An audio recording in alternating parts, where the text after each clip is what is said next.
Muy buenos días. Estamos a miércoles y nuestra lectura hoy está en Nehemías 3, del 1 al 5.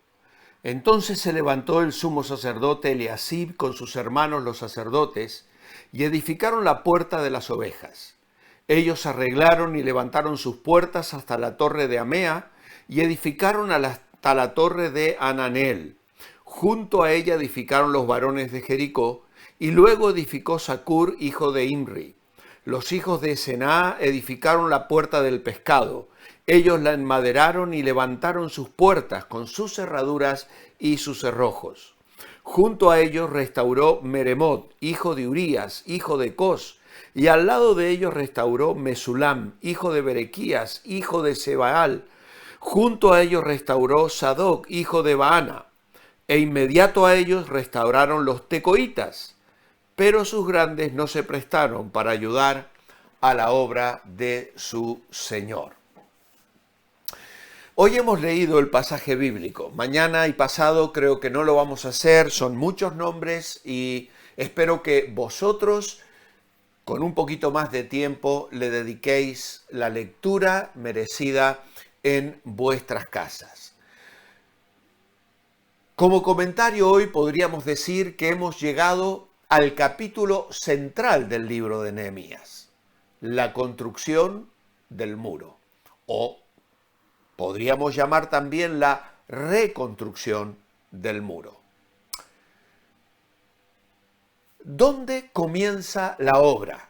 Podríamos preguntarnos. ¿Dónde comienza la obra? Hay un pasaje en el Nuevo Testamento que se encuentra en 1 Corintios capítulo 3, que os lo quiero leer, versículos 11 al 13, que podría ser un comentario de Nehemías. Bueno, tengo el ventilador por el calor que está haciendo estos días y entonces molesta un poquito al pasar las hojas. Dice 1 Corintios 3:11, porque nadie puede poner otro fundamento que el que está puesto, el cual es Jesucristo. Y si sobre este fundamento alguno edificare oro, plata, piedras preciosas, madera, heno, hojarasca, la obra de cada uno se hará manifiesta, porque el día la declarará, pues por el fuego será revelada, y la obra de cada uno cual sea, el fuego la probará. Si permaneciere la obra de alguno que sobreedificó, recibirá recompensa. ¿Quieres construir? ¿Cómo están los muros de tu vida? ¿Cómo están los muros de tu hogar? ¿Cómo están las puertas de la alabanza, de la oración? ¿Cómo están los muros de la lectura bíblica y de tu comunión con Dios? ¿Cómo están los muros del ministerio, del servicio, de aquello que estás haciendo, edificando con oro, plata, piedras preciosas, o madera, heno y hojarasca?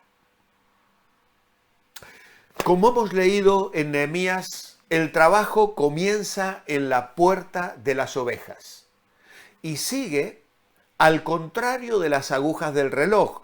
Además, si lo miráis en nuestra guía devocional, allí vais a encontrar las puertas y vais a ver cómo van siendo mencionadas justamente al revés de las agujas del reloj. Desde el este al norte, al oeste y luego al sur. Y comienza en la puerta de las ovejas y termina luego cerrando el círculo de separación. Porque todos los muros debían estar reconstruidos. No podía haber huecos en el muro. No podía haber puertas quemadas por el fuego. Todas debían estar colocadas en su debido lugar para que entonces la ciudad y lo que era más importante, la adoración en el templo, fuese segura. Ahora, si prestamos atención incluso a versículos que hoy no nos ha tocado leer, encontraremos que 4 veces se repite la frase enfrente de su casa. Todo el trabajo para el Señor comienza en casa. Comienza en mi hogar, comienza en mi vida. No esperes de los demás, no esperes que empiece en la iglesia. Empieza en tu corazón. Y este es un principio bíblico. Los discípulos debían comenzar desde Jerusalén. En Hechos 1:8 Jesús les dijo, me seréis testigos en Jerusalén, en Judea, en Samaria y hasta lo último de la tierra. Al fin y al cabo, Jerusalén era el lugar donde habían fracasado. Debe haber victoria en el lugar de los antiguos fracasos. Allí donde el enemigo solía vencerte, es donde ahora te tienes que levantar en triunfo, tomado de la mano del Señor. Antes de que se abran las puertas a nuevos servicios o ministerios, el testimonio no será más efectivo en público de lo que es en casa. No vas a tener más bendición en la iglesia si no la estás teniendo en tu vida personal y en la intimidad de tu corazón y en tu comunión con Dios. Ahora, si destacamos estos 4 versículos, encontraremos algunas lecciones muy interesantes. Versículos que ya he mencionado, pero que volveremos a leer. Verso 10, bueno, no los hemos leído, pero esta semana los vais a meditar. Dice, asimismo restauró junto a ellos y frente a su casa Jedaías, hijo de Arumaf, y junto a él restauró a Tus, hijo de Asabnías. Por lo tanto, aquí vemos que se entremezclan intereses personales con los intereses del grupo. Así los objetivos serán comunes. Querido hermano, la victoria espiritual de tu vida personal afecta la vida de la iglesia. Y la vida de la iglesia se ve afectada por tu éxito o tu fracaso personal. Por eso la iglesia entremezcla los objetivos. Queremos que temas al Señor, que vivas en santidad, que ames la Biblia, que leas la palabra, que tengas una vida consistente de oración. ¿Por qué? Porque repercute en la iglesia, en tu servicio, en el uso de tus dones espirituales, en tu entusiasmo por Dios y por las almas que se pierden. Jedaías significa invocador de Dios. Qué bonito. Jedaías, invocador de Dios. Y esto me hace preguntarte, ¿la muralla de la oración está derribada en tu vida o en tu hogar?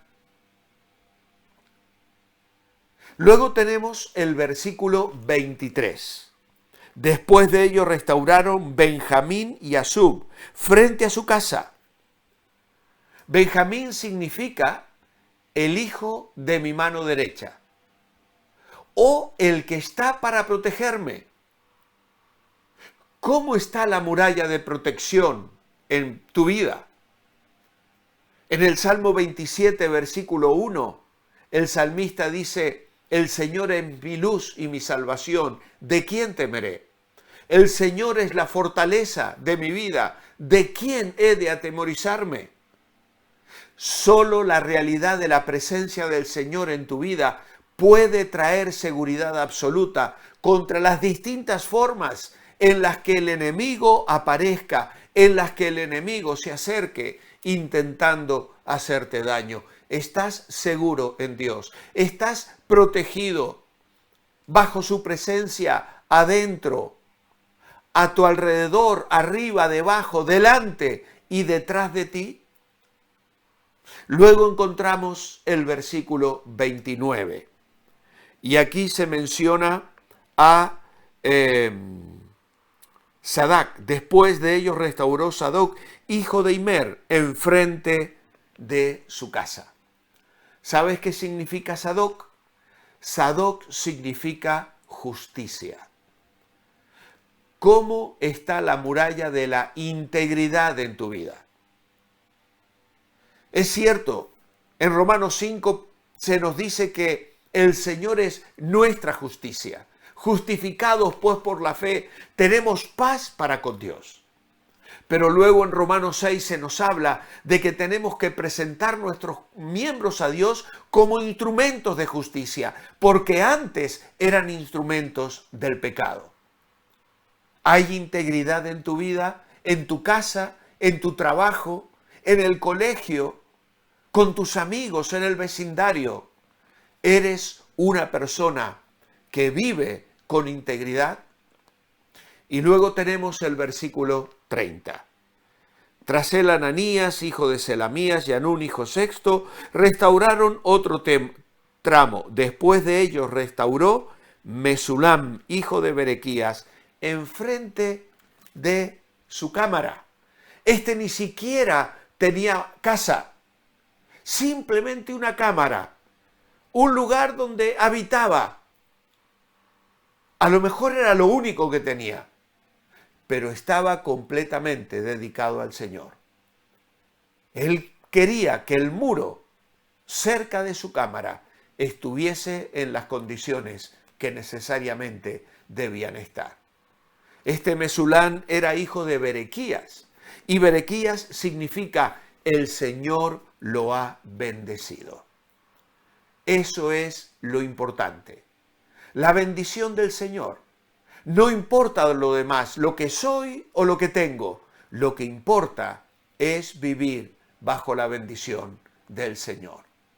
Luego, si prestas atención, vamos a destacar otras frases interesantes. En el versículo 12 se nos habla de Salum, gobernador de la mitad de la región de Jerusalén.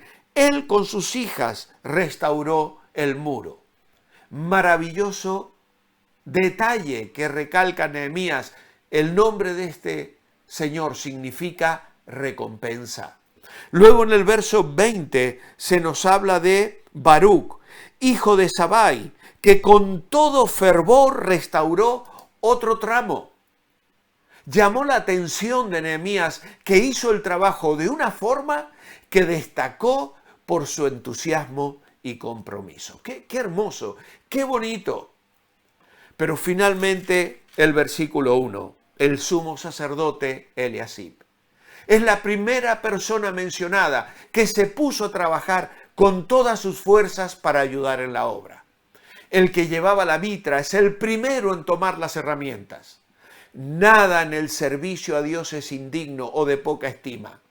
Cuando el resto de los habitantes observaron al líder de la fe en aquella actitud, no solo valoraron su trabajo, sino que fue un ejemplo a seguir.